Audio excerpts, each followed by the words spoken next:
Okay, so today is the third and final installment of the pumpkin dress saga. I am going to talk about the accessories and how I acquired them or made them. This might seem like a little bit of an advice video as well as a showing off video, so bear with me. I also did not get any footage of making any of the things that I did make, which could be a little confusing while I'm explaining, but again, try and bear with me. So the first thing I want to talk about, since I want to start from the bottom up, are these stockings. The stockings were surprisingly difficult to find. I used Amazon to get them, and I had to scroll for ages and ages to try and find these knee-high stockings that were knit rather than being like children's ballet stockings.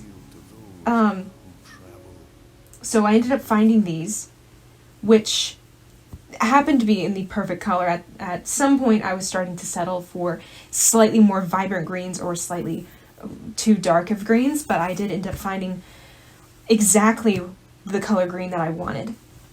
Even though they're not quite as tall as I would like them to be, I would rather have the color than the height. Next is the shoes. I used two different American Duchess shoes for this. The first pair I used, because I didn't have the second pair yet, are the Londoners in black.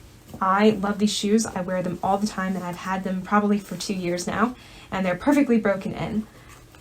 They aren't really 1830s, because 1830s didn't yet have a heel. That didn't start coming in until sometime late 50s or 60s. So then I ended up getting these, which I love. I haven't worn nearly as much, but I do love them. They are, I think these are advertised as being Regency shoes. I can't remember the name of them, and I haven't worn them as much, like I said. You can see by their soles, they're not as well worn, but they were perfect for the dress. They gave me that pointed toe, but they are really pretty shoes, and I'm very happy I got them. Next is the belt. So I used the same ribbon that I used for the bows all over my dress, except in a slightly thicker version. I found this ribbon at Hobby Lobby, and it's really nice. It's this beautiful velvet ribbon with frayed edges, and this is probably about 1.5 inches. Usually 1830s belts are made of thicker ribbon than this. Excuse me. Usually more like 2 inches to 3 inches. Some I've even seen are 4 inches. They're huge belts, but seeing as I didn't want to spend $30 for a recreation 1830s belt buckle, which are very tall to accommodate such a wide belt, I ended up settling for a much thinner belt, which I think in the long run didn't hurt the silhouette and the design of the dress. It still very much reads like an 1830s belt. The belt buckle was really easy. I just picked it up at a thrift store. It's not perfect because it, as you can see, it doesn't have the solid line at the bottom like it has around the rest of it, but I found it wasn't too distracting from the belt, so I was able to put up with it. If you keep your eye out at thrift stores and antique stores, you can probably find some really great deals on vintage belt buckles, or even just modern belt buckles that you can make look old. I then, on the belt, pinned on this brooch that I had made years ago for a colonial dress that I had worn. It's just a little bunch of chrysanthemum fake flowers, and I think what's supposed to be baby's breath. I'm not entirely sure what this flower is supposed to be. And then I just put it all together on one of these cheap little handcraft brooch pins, and just put it all together with globs and globs of hot glue. Next are the gloves. I got these off of Amazon as well, and I probably could have gotten a better pair if I was willing to spend a little bit more money on them, but I wasn't. These were probably about $7, I think, so they weren't bad. They're very cheap lace, but they do look pretty. They are starting to pill up around the thumb and palm areas, but overall I think they're very nice. They give a very, very pretty look, although they are rather warm even for summer, they're pretty warm because they are just polyester lace, which isn't my favorite lace. I don't think it's anybody's favorite lace, but it definitely works, and it definitely gives it that nice finished look to it. The brooch I had at my neckline was this, which my mom got me for Christmas. I believe it was 22, 21. It is absolutely beautiful. It's got all these tiny pearls around it and this really pretty amber bronze stone in the middle. And I love being able to use pieces of jewelry from my collection to put in my costumes. I don't tend to wear such fancy jewelry very often, so it's really fun to be able to actually put it on and wear it, and to have a costume that it fits with so well. It looked really beautiful, and I think it really finished off the neckline when I didn't have the pelerine on. Next, we're starting to get into my favorite bits. The fake curls. I love these fake curls. I originally tried to get fake bangs, but I couldn't find any in the right hair color or in the right length to accurately be able to depict what 1830s curls looked like. Look at that. So I ended up finding extensions that were really nice, and depending on your hair color, you might have an easier job of finding hair pieces. I had a wretched time trying to find hair pieces. I couldn't find something that was auburn but not at the same time. That was some mix of brown and a very slight red. Everything was either coming out too chocolatey and was standing out too much, or it was coming out too red and it was standing out too much. But I eventually found these, and I think they blend well enough with my hair that you can't really tell. It's not a perfect match, but it's a good enough match.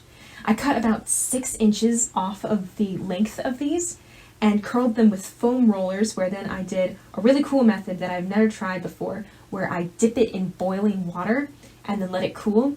That worked really well. I've worn these curls, gosh, probably 6 or 7 times I've taken them on and off, and they are still really pretty.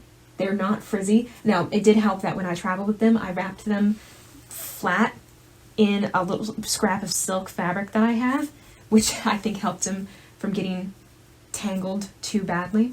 And then I just bobby pinned them in place, and they stayed perfectly.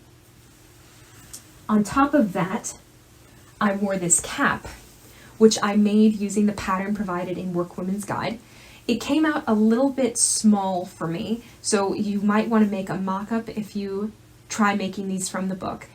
But overall, I think it was really pretty. I did make a mistake though, and I sewed a piece on backwards, so I've got all of my finished edges on the outside rather than the inside, which is disappointing, and I was thinking about tearing it apart, but I had such a hard time getting these gathers to lay how I wanted them to, that I was dreading the prospect of ripping it out and sewing it all back on again, so I didn't. I added this ribbon here, and with the bonnet on top, no one could tell that it was wrong, but I knew, and it bugged me. So at some point I am hoping to make another one of these bonnets that will hopefully fit a little bit better and not be sewn backwards. And my absolute favorite thing that I made for this costume is the bonnet. This. I love hats of all kinds, and this is no exception. I got the biggest sun hat that I could find. It's probably, it has a brim of 12 to 13 inches off of Amazon, and I just started playing with it. First thing I did was cut off the crown, because I knew I was going to have to shift it forward to be more like a bonnet rather than flat how a hat would be. And I just started fussing with it around my head and using chalk to mark where I wanted to cut or see if that was too far. I then cut a wedge out of the big brim and lined it all with wire I took some of my excess to make this little cup bit because it was splaying out a little bit too much as well as falling forward. And this cup bit just helped to hold it to the back of my head so that it didn't fall, which was perfect. I used this doe skin colored bias tape to cover up the raw edge that was created, particularly around here where I had to cut it off, but also to cover up the wire that I had sewn in here to help keep it shaped because it was a little too flimsy. You could experiment with starching straw hats. I don't know how to do that though, and starch scares me a little bit, so I decided to stay away from that and just stick with wire works. Then I took out a handful of rows of the straw to make the crown sit a little bit lower so that it hugged my head a little bit better. And I hot glued it all together. I did not sew the pieces together. I did, however, hand sew the wire in and the bias tape on in case I ever needed to change that for any reason. I wouldn't have to be fighting with hot glue. And then comes the really fun part, the decorating. You can do literally anything you want to decorate bonnets like this. You can use lace, you can use fake flowers, you can use fake fruit, just everything. You could use fake birds, you could use bird cages and butterflies, everything. It's so much fun to go around a shop and just kind of pick up little doodads and then get home and just start putting them on and seeing what looks good and what fits. I love it so much, and I sewed all of this on. You could hot glue it on. I sewed it because I wanted the option of being able to take it all off. I love bonnets so much. Bonnets are so underrated, especially straw bonnets, I think, because everybody, I think, assumes that they're a lot harder to make than a covered bonnet where it's, you can use literally cardboard and cover it with fabric. Those are somewhat easier to make because the supplies are a little bit more readily available with cardboard. If you don't have shoes that fit the time period or money to buy the shoes that fit the time period, choose shoes that you already own or go to the thrift store. I loved, when I started cosplaying, I used to always go to Goodwill or to any of these antique shops, or thrift shops, and I would look at the shoes that they had and see if there was something there that I was able to customize to look like I needed them to. Or I would shop sales a lot. If you go to Target or Walmart and they're having a clearance sale on a specific kind of shoe, look and see what you can find. Try and get shoes that are versatile for different time periods. I got these just for daily use, but I wear them for costumes all the time.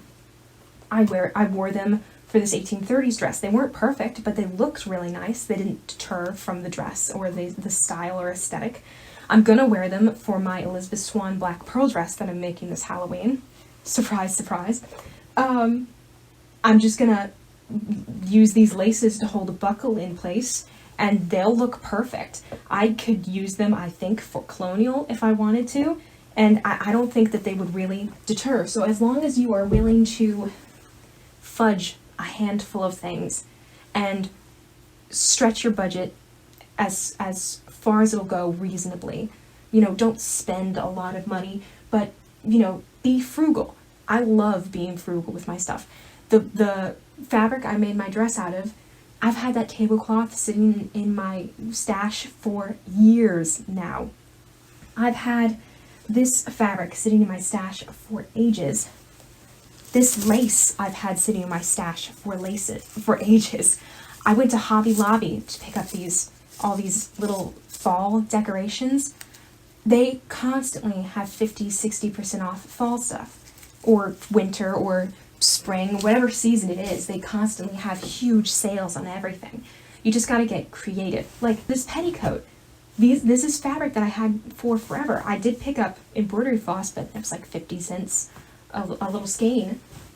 You can work magic within a small budget as long as you're willing to think outside the box. I hope you guys have a wonderful day. See you for the next project.